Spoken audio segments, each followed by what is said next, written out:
Hoje a gente vai falar de uma situação chamada cegueira noturna, que é uma situação causada por deficiência de vitamina A no nosso corpo.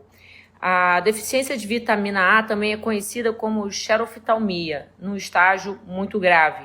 Normalmente, ela muitas vezes não chega a esse estágio, mas apresenta sintomas como a cegueira noturna numa fase bem precoce. Boa noite, Alessandra. Boa noite, tudo bem? Tudo bem, tudo ótimo. Muito obrigada, tá, por estar aqui participando dessa live com a gente. Eu acho que a sua presença assim, vai enriquecer muito o assunto, que com certeza você vai entrar numa parte que eu realmente não poderia ajudar muito, e eu tenho certeza que você, com a tua experiência, vai poder ajudar bastante, dando uma visão geral de como a gente pode repor aí a vitamina A quando a gente tem uma deficiência desse nutriente, né? Claro, eu que agradeço estar aqui convidada por ti, né? Estou muito feliz de estar aqui participando desse assunto tão importante. Verdade, por ti, você é de Florianópolis, né, Alessandra? Legal, dá para ver, né, o sotaque é bem característico. E você agora já está morando aqui na Bahia, né? Não, eu moro em Florianópolis. Você mora em Florianópolis. Você trabalha aqui na Bahia, então eu conheço você através do seu trabalho aqui na Bahia com a Patrícia Padovani, que virou sua referência. Isso mesmo. Muito bem. Então, eu estava dando uma introdução a respeito da deficiência de vitamina A. Pouca gente sabe, né? Pouca gente ouve falar sobre isso. Então, eu ia fazer assim um breve apanhado, né? Uma introdução sobre o tema. Em 1980, para a gente ter uma ideia, só para ilustrar, dois professores muito importantes no Brasil, o Dr. Newton Cara José e a professora Maria Lourdes Veronese, escreveram um livro do Conselho Brasileiro de Oftalmologia falando que a hipovitaminose A era a deficiência mais importante a nível mundial, né? A mais comum e mais importante por deixar sequelas muito graves do ponto de vista oftalmológico, né? Eles eram oftalmologistas. E eles mapearam que na África e na Ásia eram os lugares onde havia mais deficiência de vitamina A. Mas a Organização Mundial de Saúde, quase na mesma época, chamou a atenção de que a hipovitaminose A clinicamente significativa, com uma riqueza de sinais, ela não era tão comum. Mas que na América Latina, a gente tinha, assim como em outras partes do mundo, 10 vezes mais casos de hipovitaminose A subclínica, onde o único sintoma que havia, embora fosse subclínica, quase imperceptível essa deficiência do ponto de vista clínico, havia um sinal que chamava atenção, que era a cegueira noturna. E o que é a cegueira noturna, né? Para quem nunca ouviu falar, é uma deficiência, né, que é causada pela deficiência do retinol, que vai entrar no metabolismo de uma proteína, que ele se junta com uma proteína na retina a nível celular, e é muito importante para os bastonetes. E os bastonetes são células na retina que precisam da rodopsina, que é um fruto desse metabolismo, para conseguirem enxergar em pouca condição luminosa. Então, na retina, a gente tem dois tipos de célula, basicamente, os cones e os bastonetes responsáveis pela percepção da luz, né? Existem outras células, mas essas são responsáveis pela percepção da luz. E os cones, eles não são tão afetados. Eles estão muito relacionados à percepção das cores e à luz de alta intensidade. Mas os bastonetes, esses não, eles estão responsáveis pela percepção da luz em baixa intensidade. Por isso que ele entra em ação em ambiente de penumbra. E para que essa célula funcione bem, tem que ter esse substrato do metabolismo do retinol com a opsina que dá a rodopsina. Então, quando a gente tem a carência da vitamina A em pequena quantidade, subclínica, já há uma presença desse sintoma que muitas vezes passa desapercebido. E que a deficiência de vitamina A subclínica chega a ser 10 vezes maior do que a clínica, a deficiência visual, a deficiência de vitamina A com riqueza de sintomas. E aí eu não sei, muita gente me pergunta assim, então a deficiência de vitamina A dá só um problema oftalmológico? Eu não sei o quê, no sentido de eu não sei se as pessoas têm conhecimento de que o sintoma e o sinal oftalmológico é o mais comum, mais importante, mas que não é só isso, né? Ela dá ressecamento de mucosas, né? E aí confunde até com a anosmia que está acontecendo agora no Covid, né? A dificuldade de paladar, porque ela afeta mucosa da boca, mucosa da garganta, mucosa do estômago. Com isso, vai afetar toda a barreira de defesa do organismo das mucosas, e daí vem as infecções, né, a mudança de padrão de tecido celular, então vai se queratinizando algumas regiões, e aí afeta depois o sistema imunológico, e por aí vai, né? Por aí vai. Então é só o olho é o que chama mais atenção, e eu queria também chamar a atenção de que pode ser o primeiro sinal de uma deficiência subclínica, mas não é o único, né? Não é o único, com certeza não é, né? De forma alguma. Inclusive, a vitamina A, ela trabalha na diferenciação celular, né? Então, até na formação de testosterona, ela é importante. Então, são muitos meandros, muitos tentáculos, né? Da importância da vitamina A na nossa alimentação, no nosso metabolismo, né, doutora? Então, temos que ter bastante cuidado com a forma com que nos alimentamos, né? Então, mais adiante eu vou falar um pouquinho sobre isso, né? Claro. Não quero te interromper. Não, imagina, você pode interromper a hora que quiser, e obrigada pela consideração, mas não precisa me chamar de doutor, o canal todo mundo já sabe que eu sou a doutora Cristiane, ok? Mas pode me chamar de Cristiane, de Cris, enfim. Okay, a ideia da live, né, é ser uma conversa informal, num linguajar de fácil compreensão para pessoas que não são médicas ou até clínicos gerais, porque eu vou falar de xeroftomia, às vezes a pessoa não sabe. Por exemplo, um sinal que eu queria chamar a atenção, Ale, que pouca gente conhece, é quando a gente tem uma hipovitaminose A, a gente costuma ter umas manchinhas na parte branca do olho, na conjuntiva, uma manchinha que ela é bem característica, porque ela não tem um padrão vascular, ela é uma área queratinizada, seca, que forma, às vezes, algumas pregas, e ela pode ser triangular, redondinha, então ela pega os cantinhos da parte branca do olho da conjuntiva, né? E junto com uma secreção espumosa, muitas vezes essa mancha de Bitot, ela poderia ser percebida por clínicos gerais. Ela é uma manchinha bem característica, né? Branca acinzentada na conjuntiva, e para clínicos gerais poderia ser, junto com a queixa de uma dificuldade de visão na penumbra, o alerta para uma deficiência de vitamina A em uma fase quase subclínica ainda, né? Que os sintomas são muito pequenos e que é o mais comum e deveria ser detectada nesse momento, porque quando existe uma deficiência grave, né? Você sabe, a gente pode ter sequelas irreversíveis do ponto de vista visual, porque de todas as mucosas, a que vai sofrer mais é a mucosa da conjuntiva, por se tratar um órgão tão sensível, tão sensível, né? É um órgão de sentido, não é um órgão só funcional. O olho, ele é o sentido visual.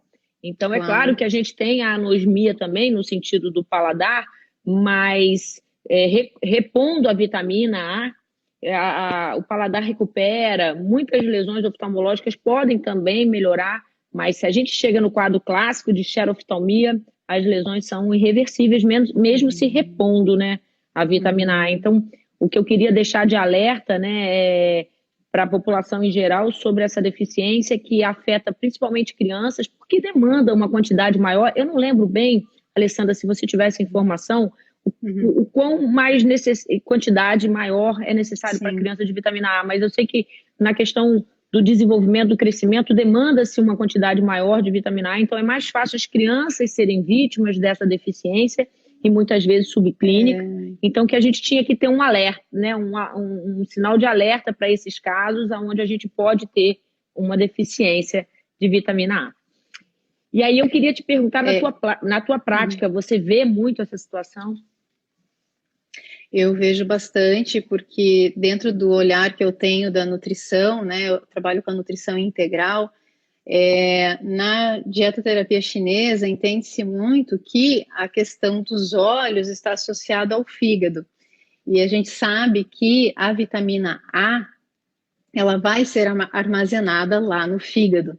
E muitas vezes o que acontece é que a quantidade de vitamina A, ela está adequada nas suas reservas hepáticas, mas na circulação sanguínea, ela não está. E aí, a gente tem que sempre pensar eu, enquanto nutricionista, eu sempre peço, junto com a dosagem do retinol sérico, da vitamina A no sangue, O zinco, porque é o zinco que faz com que me fugiu o nome agora, a proteína que liga o retinol, o zinco faz esse papel. É a proteína ligadora de retinol. É ela quem faz lá no fígado, ela que faz com que o zinco é que faz com que ela seja liberada, que ela vá para o sangue, né? E aí, se nós pensarmos que tem uma deficiência aí de zinco, temos que pedir também ferro, quantidade de ferro sérica, porque se vai para o sangue, as hemácias, né, tem que estar bem nutridas, esse corpo tem que estar com bastante oxigênio, esse sangue tem que estar hidratado. Então, nós vamos olhando um pouco além, né, da vitamina A em si, porque se eu estou falando de uma cegueira noturna, de uma dificuldade de visão, eu tenho que pensar também como é que está a hidratação dessa pessoa, como é que está o intestino dela, como é que está funcionando o intestino dela, porque a vitamina A, quando nós consumimos um alimento que é rico em beta-caroteno ou tem a vitamina A prontinha lá, ela começa a se decompor, vamos dizer assim, na nossa boca. Mastigação, chega no estômago, e quando ela chega lá no duodeno, na primeira parte do nosso intestino delgado, são 3 partes, né? O duodeno, o jejuno e o ilho. Então, no duodeno, ele vai precisar de gordura, porque ela é uma vitamina lipossolúvel, então solúvel na gordura. Então, vai chegar lá no intestino, ela vai ter que já estar grudadinha com um lipídio, com uma gordura que ela se misturou lá no estômago. E aí, junto com a ação de algumas lipases, de algumas enzimas, ela vai ser absorvida e levada através da mucosa do intestino. Então, a mucosa do intestino tem que estar íntegra. Essa pessoa tem que ter bons hábitos de vida. Ela tem que consumir frutas, legumes, dormir cedo, se hidratar bem, precisa olhar a vida com olhos do belo, né? Com a beleza da vida. E vamos voltar um pouquinho antes, né, Cris? O estômago tem que estar íntegro também. Porque se começa ali a fazer a emulsão da digestão do alimento com a gordura, o nosso estômago tem que estar funcionando super bem. Então, geralmente, as pessoas têm o hábito de ingerir líquido junto com a refeição e um líquido gelado, né? Geralmente, quando a gente vai em restaurante, quem tem o hábito de pedir, infelizmente, um refrigerante, né? Ou um suco, sempre pede com gelo. E o frio não faz bem para o estômago, né? Então, o estômago ele precisa de calor, porque aí ele vai levar esse alimento para o intestino para que ele possa ser ligado aos sais biliares e assim passar pela mucosa do intestino e ser absorvido lá pelo fígado, né? Então é um caminho que a gente sempre tem que pensar como que funciona tudo isso para saber que exames pedir e dessa forma poder orientar bem essa pessoa que está com esses sintomas. Porque muitas vezes só prescrever a vitamina A não adianta. Eu já tive experiências como essa, que eu tô te contando tudo isso devido à minha experiência, né? Então, claro. a pessoa, a criança ou o adulto vinha com dosagem de vitamina A e, mesmo assim, não tinha melhora do quadro. Aí, vamos olhar essa pessoa por inteiro, né? Vamos ver os seus sentimentos, como é que está a vida dela, como é que está o seu consumo alimentar. E aí, fui pedindo pedi esse exame de zinco, pedi o exame de ferro, fui pedindo outros parâmetros aí para comparar intestinais, e aí a gente conseguiu contornar esse quadro e ficou tudo bem. Porque às vezes a pessoa tem uma monotonia alimentar. Ela só come as mesmas coisas todos os dias. E às vezes esses alimentos que ela escolhe não são alimentos que têm um princípio vital bom, né? O que é o princípio vital? É a quantidade de vida que aquele alimento tem. Então, quanto mais fresco, mais vida ele vai ter. Então, existe diferença entre eu comprar um suco de laranja, que a gente sabe, né? Todos os alimentos Caixinha. amarelos, laranjados, Claro.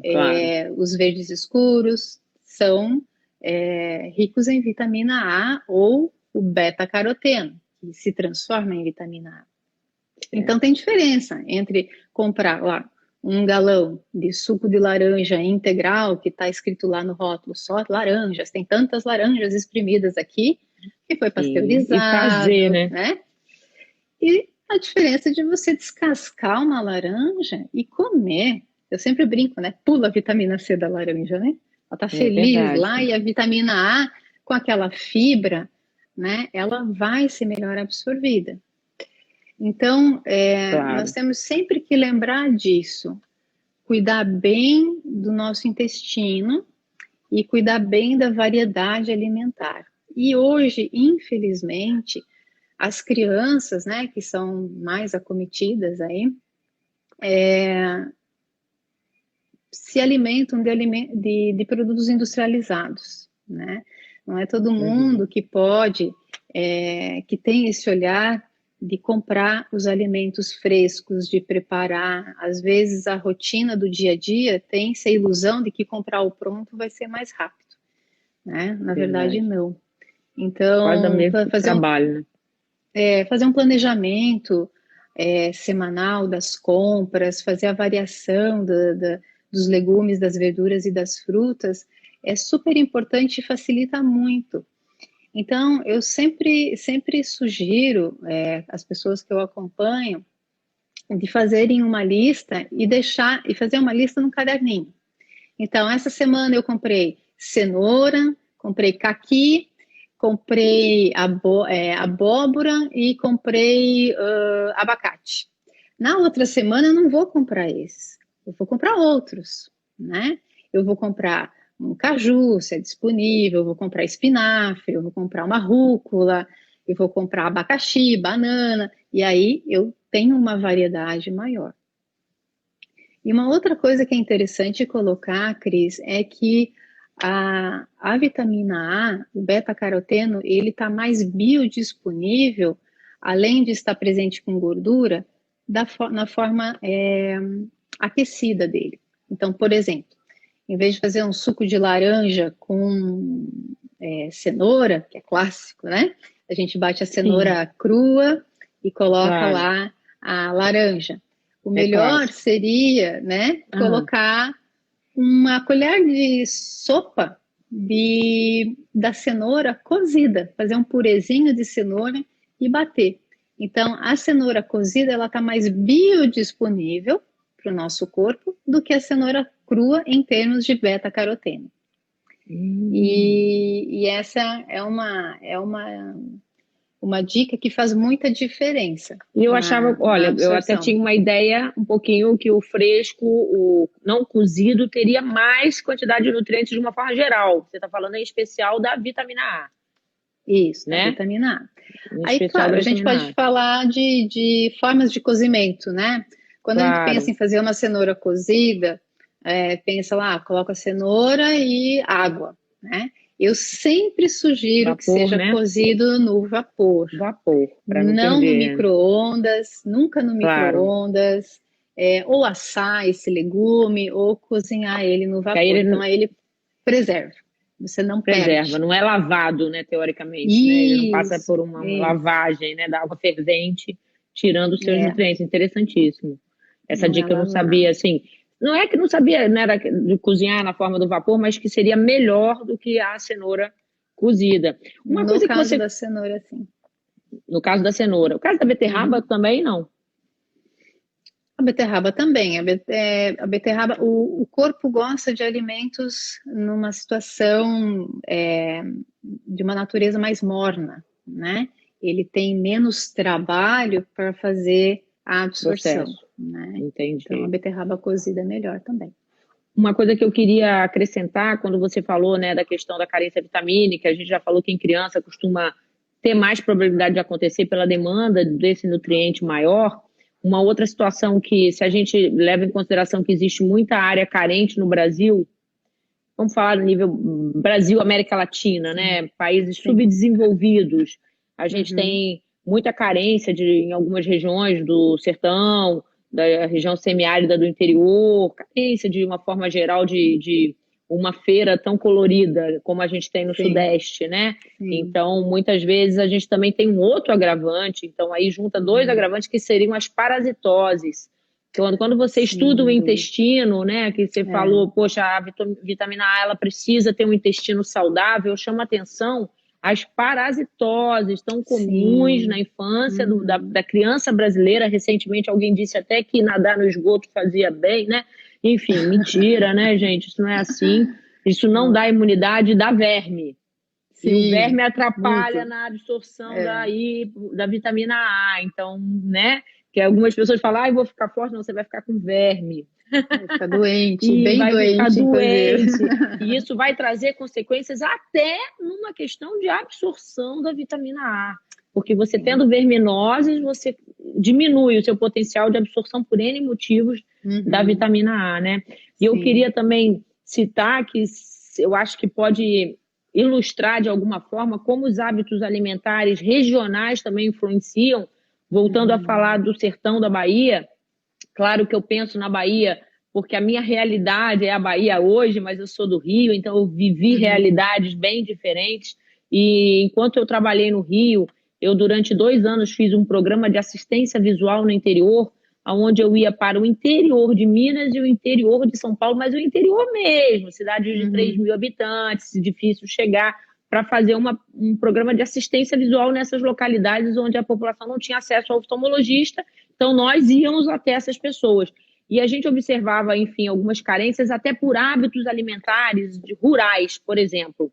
Lá na região do sertão baiano, uma região semiárida, onde a gente não tem tantas verduras, tantas leguminosas, e já existe uma carência de consumo, há também a tradicional forma de se alimentar, onde o alimento que é valorizado na mesa é o aipim e não a folhagem, né? A mandioca branca, não a folhagem dessa mandioca, a abóbora, não a folhagem da abóbora, né? E feijão e milho. E a folhagem, geralmente, que é rica em vitamina A, também não é aproveitada e é dada para os bichos, que também eles utilizam para se alimentar. Então, eles pegam as folhagens para alimentar os bichos que eles estão no ambiente rural, eles criam os seus próprios animais para consumo, porém isso tira uma oportunidade de consumo de vitamina A, porque a folhagem que tem a vitamina A vai para os porcos.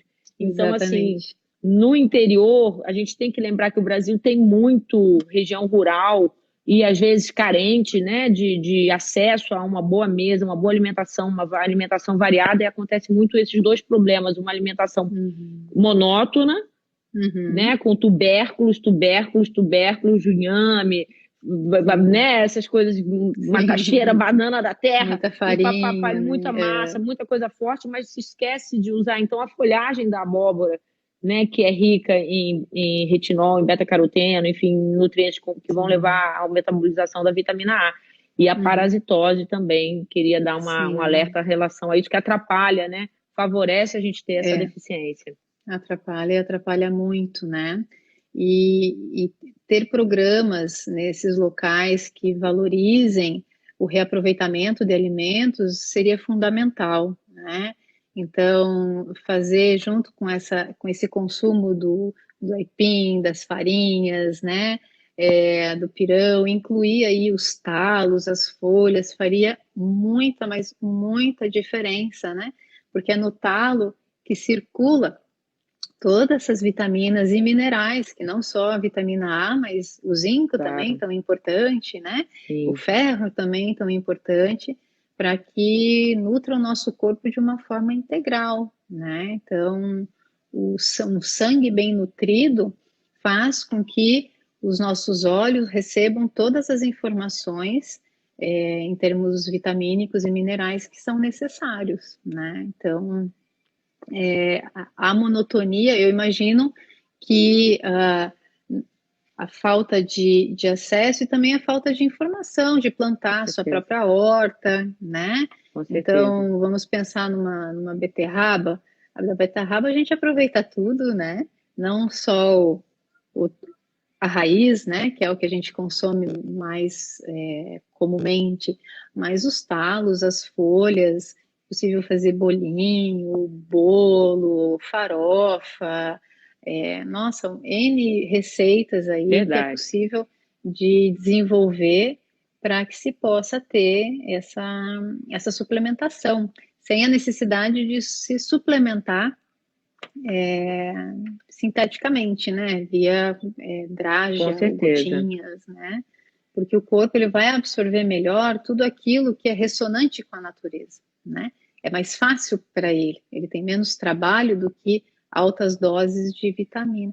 Inclusive, Cris, eu estava lendo alguns artigos aqui, achei interessante, não sei se é do teu conhecimento, que a vitamina, o retinol, a absorção dele é inversamente proporcional à quantidade, né? Então, quanto mais vitamina A eu ofereço, menos vai ser absorvido, né? É inversamente proporcional.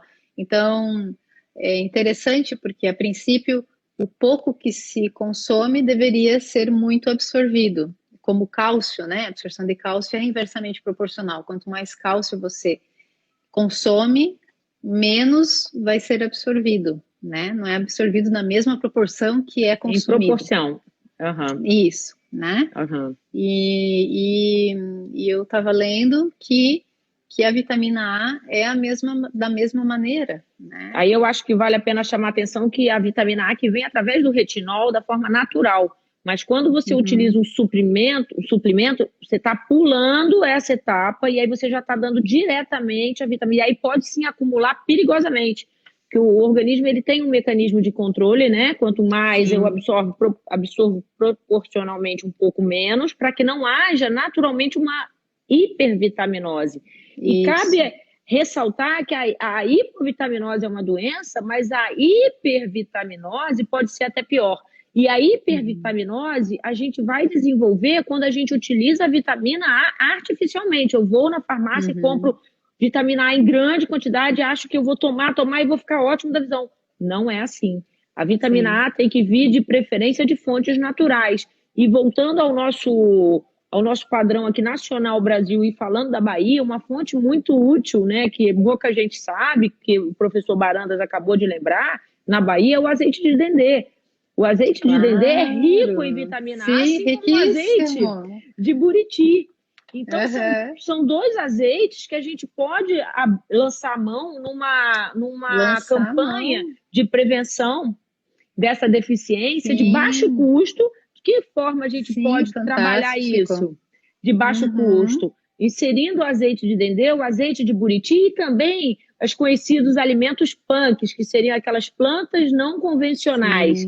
Tem muita planta como cajueiro, como algumas componentes de plantas que não são consumidas comumente, mas que elas são riquíssimas em vitamina A e poderiam ser usadas na fonte alimentar, baratas, algumas consideradas até mato, e que, é claro, sabendo orientar a população do que não é mato e do que é mato, do que pode ser usado para se alimentar, a gente teria fonte de vitamina A de forma natural, não perigosa, mesmo que sendo consumida em grande quantidade, porque o nosso organismo faz esse controle. Agora, se eu vou na farmácia e utilizo vitamina A artificial, aí sim eu posso ter a hipervitaminose A, que dá visão dupla, que dá queda de cílios, que dá hemorragia de papila, uma situação chamada papiledema, que é uma situação grave oftalmológica também. Então, a carência da vitamina A é ruim, é péssimo, pode causar cegueira, mas o uso de vitamina A artificial, né, comprimidos, suplementos, também é perigoso. Então, a gente tem que ter vitamina A através de uma alimentação rica e variada, e lembrando que tem que ter também uma gordura, como a gema do ovo, que tem vitamina A e tem a gordura necessária para absorção, né? E o azeite de dendê que você falou, perfeito, né? Porque tá tudo ali, ele tá prontinho e ele traz um sabor único. Eu aqui em Florianópolis, vira e mexe, eu faço minhas moquecas, porque eu amo o sabor do azeite de dendê, nossa, é muito especial, né? E como aí é de fácil acesso, muito bem lembrado, professor aí, né? Ótimo, professor Barandas. Ótima contribuição aí sempre. Azeite de dendê, né? São sempre contribuições valiosas quando ele ajuda aí a gente. E lembrando do azeite de buriti também, que é uma situação também comum no interior. Então, assim, a gente tem outras fontes, né, tão simples que, poxa, não são só esses dois, mas eu estou dando esse exemplo porque, assim como eu dou o exemplo da abóbora, quer dizer, não coma só a abóbora, coma a folhagem da abóbora, faça uma salada com a folhagem da abóbora, porque ela também é rica em vitamina A e não há um limite na alimentação. O que não se pode é usar o suplemento da vitamina A de forma indiscriminada, que daria uma outra situação ainda pior, né? Ou semelhantemente grave. E é importante frisar bem isso, Cris, porque eu já tive casos de pacientes assim que o médico prescreveu uma vitamina lipossolúvel, né? A vitamina A e a vitamina D. E essa pessoa entendeu que seria de uso contínuo. E ela usou por muitos anos. E aí ela teve a toxicidade. E ela não foi nada agradável, tudo que ela sentiu, né? Não é. Então é sempre importante frisar. Quando o médico prescreve um suplemento artificial, é super importante fazer o retorno a esse médico depois do tempo que ele diz que é para tomar. Então, você vai tomar isso por 60 dias. Retorne 60 dias depois para novamente fazer uma nova consulta, ver os sinais clínicos, fazer dosagem sérica para ver se está tudo bem. Porque os suplementos estão aí para nos ajudar, dar aquela ajuda no momento em que a gente precisa. Mas ela não é a muleta tábua da salvação. E porque quando ela passa a ser isso, ela pode causar muitos danos, né? E aí, como você falou, a hipo faz mal e a hiper faz mal também. Então, o equilíbrio é sempre o melhor. Então, tá sempre em contato com o médico que prescreveu. É super importante, né? E se esse médico tem uma visão de trabalho integral, melhor ainda, porque ele vai indicar um nutricionista, ele vai indicar um bom profissional para estar trabalhando em conjunto, para além de tratar a hipovitaminose, preveni-la, né? Então, a nutrição vem aí para prevenir e ensinar de que formas você pode ter uma saúde plena, né? Sem precisar dessas ajudas. E se precisar, tá tudo certo também. Mas a gente tem que estar sempre consciente disso, né? Que nós precisamos ter essa interação, essa comunicação fluida entre o médico, o paciente e o nutricionista. Claro. Uma pessoa que está participando da live, né, acabou de citar, como ela é professora de colégio estadual, eu conheço, e ela acabou de citar que a gente joga, né, as melhores formas dos alimentos, as melhores partes dos alimentos fora. E aí me lembra uma situação que os colégios, né, a educação nos colégios, a educação alimentar nos colégios, eu acho que o colégio é uma fonte de informação importante, inclusive nos alimentos não convencionais que são comestíveis, né? Como se poderia trabalhar essa informação nos colégios? As fontes de vitamina A, a importância do suplemento não, mas de uma boa alimentação rica em vitamina A para evitar os suplementos. Outra coisa que eu lembrei de comentar é que quando a gente tem uma deficiência de vitamina A dando a xerose oftálmica e até a xeroftalmia, mas a xeroftalmia seria um caso muito grave. Eu digo, principalmente, eu quero chamar a atenção para a deficiência de vitamina A subclínica. Então, aquela que ainda não tem uma riqueza de sinais. Mas suponhamos que tenha uma riqueza de sinais, que seria, então, o ressecamento da superfície ocular, a xerose, daí outras situações que vão acontecer, como úlceras de córnea, opacidades corneanas permanentes, até a xerotomalácia, enfim, xerotomalácia, né, que é uma situação extrema. E em muitos casos, esses sintomas, quando a gente repõe a vitamina A, ou a gente orienta uma alimentação correta, à medida que a vitamina A vai melhorando os níveis séricos, essas deficiências, esses sintomas oftalmológicos muitas vezes regridem, quando eles não alcançaram uma situação de gravidade. Então, naquele estágio que a pessoa está subclínico, que apenas tem a cegueira noturna ou a baixa de visão na penumbra, ali, se você repõe a vitamina A visão se restitui normalmente, entende? Então, é passível de reversão. O que não é passível de reversão é quando a gente tem, então, a xeroftalmia no seu quadro rico, que já tem rico de sintomas, de sequelas, que já tem opacidades corneanas e alterações até a nível retiniano acontecem graves, né? Então, como a gente intervir nesse paciente subclínico, como a gente localizar esse paciente subclínico. Então, é por isso que eu queria chamar a atenção. A baixa de visão noturna é o principal sinal que a gente vê quando a pessoa inicia uma carência de vitamina A. Então, se a gente chama atenção para isso, a dificuldade de visão é aquela pessoa que acorda no escuro e não consegue perceber o seu meio, mesmo passando 1 minuto, que é o tempo que a gente, né? Em 1 minuto a gente já vê basicamente até antes a situação do meio, aquela pessoa que não consegue ter essa visão numa situação de penumbra, isso pode ser o primeiro sinal ainda de uma hipovitaminose subclínica. Então, é uma mensagem que eu acho que pouca gente conhece, é um sintoma pouco falado e que ele pode trazer um diagnóstico muito precoce, antes do nosso corpo ter todas as sequelas no sistema imunológico, em outras mucosas, né, como a do intestino, a gástrica, enfim. Queria chamar muito atenção para esse sintoma inicial. O colega, o professor Barandas, faz uma outra colocação, que é a hipovitaminose como possível problema social, população subnutrida que trabalha durante o dia e estuda à noite, dificuldade visual com baixo rendimento escolar. Enfim, é uma outra colocação também da população subnutrida, né, que muitas vezes estuda, né, à noite e começa a ter uma dificuldade no rendimento escolar, justamente por já ter uma deficiência de visão noturna. Isso impacta a vida toda da pessoa, né? Exatamente. Super importante o tema que você decidiu abordar hoje, sabe, Cris? Porque é fácil de ser percebido, né? Muito fácil, é algo que não precisa de grandes exames, basta a pessoa se dar conta, né, de que quando acorda de noite tem uma dificuldade de se localizar onde está, com essa questão demorada, né?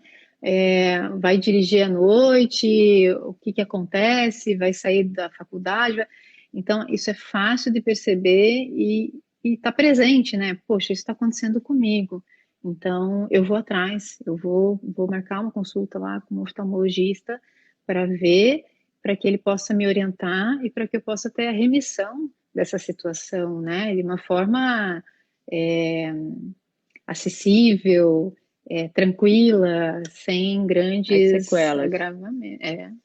Sem sequelas, né? É por aí. Sim. E aí chama atenção essa queixa com uma manchinha branca chamada mancha de Bitot, que aparece na conjuntiva também em fases iniciais ainda. Antes de ter sequelas visuais graves, opacidades na córnea, úlceras de córnea, antes de ter uma xeroftalmia, que seria o olho completamente ressecado e com isso quebra da barreira de defesa desse olho, a gente tem uma área ressecada localizada e uma secreção levemente espumosa nos cantos palpebrais. Quando você vê isso junto com a queixa da dificuldade noturna, que pode ser uma pessoa que fala simplesmente que ultimamente não tem conseguido dirigir direito à noite, né? Então, é claro que a gente sabe que esse sintoma é um sintoma muito comum em míopes, mas uma pessoa até é métrope, às vezes, sem grau nenhum, e essa queixa chama atenção, se observa aí essa área ressecada, né, brancacenta, acinzentada nas conjuntivas, e alguma espuminha, alguma secreção espumosa, que muitas vezes é interpretada como um acúmulo maior de remela,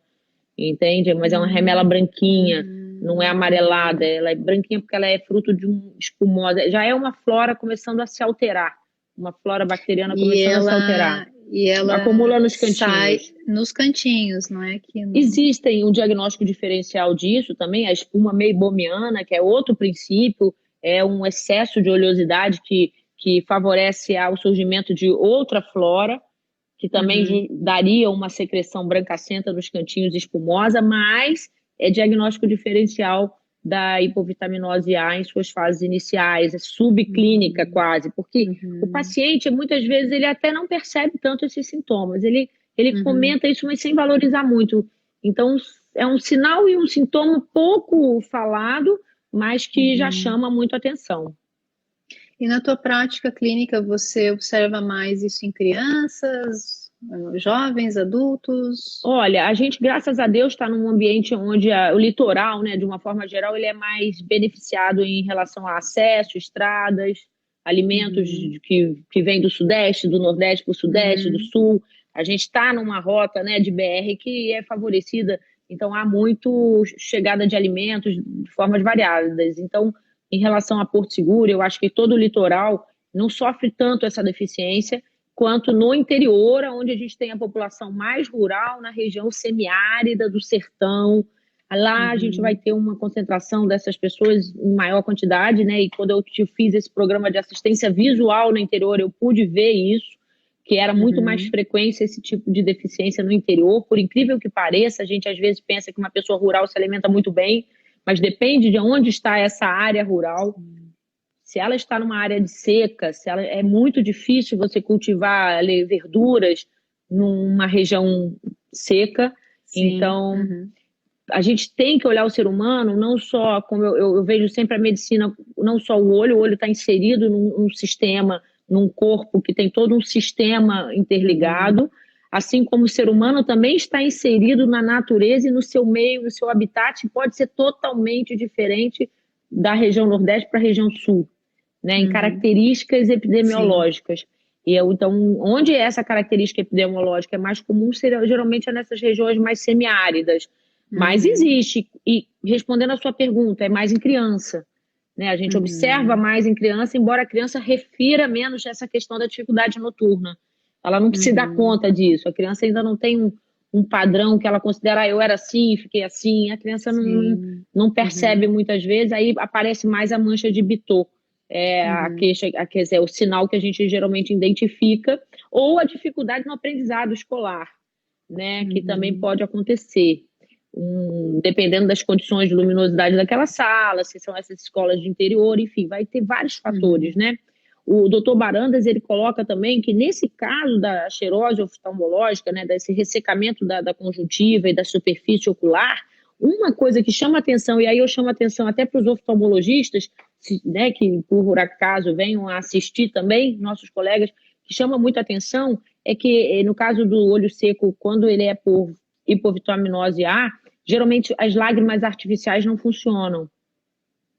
Num olho seco, uma disfunção lacrimal de origem hormonal, de origem outra, né, até por um problema de hipertireoidismo, ou, enfim, outras situações, a gente prescreve uma lágrima artificial e ela tem um resultado satisfatório de conforto e tudo mais. Quando o paciente tem uma hipovitaminose A, as lágrimas artificiais elas não têm uma resposta boa no tratamento, quer dizer, eles não têm uma resposta boa com esse tipo de tratamento. Então, a gente tem que realmente identificar a causa para poder ajudar esse paciente a ter conforto e evitar o risco das sequelas visuais. Interessantíssimo isso, nossa. São informações, né, que a gente muitas vezes não sabe. Sim, e são detalhes, né? São detalhes que fazem a diferença. São detalhes que fazem a diferença. Muito interessante. Com certeza. E a gente, assim, na prática do dia a dia, muitas vezes até, como não é uma coisa tão frequente, muitas vezes a gente até esquece que existe aquilo, né? E tem que estar sempre lembrando. Claro. E pensar que na natureza as fontes de beta-caroteno são imensas, né? E basta uma quantidade pequena. Então, por exemplo, uma criança até 10, 11 anos precisa aí de 400 microgramas de vitamina A por dia.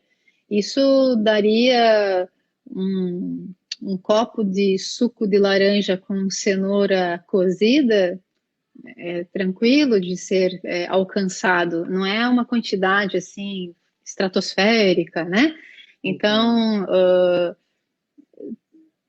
80 gramas de uma cenourinha cozida, isso dá aí o quê? Uma cenoura pequena, né? Que se coloque aí num almoço, num jantar, numa sopa, já estaria suprindo, né? Os homens precisam de um pouco mais, os homens precisam entre 800, 900, e nós mulheres precisamos em torno de 700. Então, não é nada fora do normal, né? Difícil, né? Não é. Então, me coloco a refletir realmente a dificuldade, como você colocou, né, dessas pessoas do interior, não conseguir alcançar uma quantidade tão reduzida e, às vezes, até alcançando, mais questões de parasitose e um intestino que não está ali íntegro, né, para poder absorver essa vitamina como ela precisa ser, né? Aí eu chamo a atenção novamente para as parasitoses, né, para quem não acompanhou, e o fato de você falar também que os homens precisam de mais por causa do metabolismo da testosterona, basicamente, né? Sim. Que demanda um pouco mais. Interessante. Tem algum estudo que fala da mulher na menopausa, alguma carência a mais nesse sentido, não? Porque ela já desenvolve uma disfunção lacrimal natural. Você, alguma referência nesse sentido, não? Estou te explorando, tá? Desculpa. Não tem problema. Quando a gente fala de uma mulher menopausada, a gente tem que falar de suprir todo esse sangue, né? Que vai estar circulante aí. Então, estando esse fígado bem nutrido, com bastante sangue, com bastante alimentos variados, ela vai ter um bom aporte, né? Entendi. E tem que pensar também nessa questão do pâncreas, né? Que vai fazendo uma resistência à insulina. Então, geralmente, aumenta-se o consumo aí de alimentos doces, porque muitas vezes a mulher começa a olhar muito para trás, né? Vem aquela melancolia e o desejo de voltar a viver momentos que foram felizes e entender que agora não é tão feliz, muitas vezes até pelo que a sociedade coloca, né? Que quando a mulher para de menstruar, parece que acabou a vida. E não, na verdade é só uma nova fase, cheia de criatividade, vitalidade, alegria, e que ela pode aproveitar tão bem quanto as outras. Então, quando se entra nesse estado de melancolia, esse estado depressivo, ela vai buscar mais doce, com isso aumenta aí os níveis de insulina, e aí muitas vão também consumindo mais álcool, e o álcool é um dos fatores que inibem a absorção de vitamina A, né? O doutor Barandas acabou de fazer essa pergunta. Né? Se o alcoolismo interfere. Sim, bastante, né? Cigarro, dormir tarde, né? Ter uma vida bem desregrada, isso também leva a uma baixa absorção, né? Então, as mulheres menopausadas têm que sim ter esse olhar bem amoroso para si mesma e entender que essa vida continua bela, bonita, feliz e deve ser cada vez mais variada, né? E com menos açúcar e mais alimentos naturalmente doces, né? O açúcar de adição além da atividade faz física, muito mal para a nossa... Além de bons hábitos, né? De movimentar o corpo. Tudo, né? É tudo, um conjunto, né? E agradeço quem participou, o pessoal, né, dando aí seus comentários positivos, e se tiver alguma sugestão, alguém que queira sugerir um outro tema, por favor, pode ser agora ou inbox. Esse tema da hipovitaminose A foi um tema sugerido, porque esse mês eu deixei as sugestões para as pessoas, o que elas gostariam de saber, e me falaram e pediram para falar da hipovitaminose A, e eu estou atendendo um pedido já de um internauta que pediu para a gente falar sobre isso.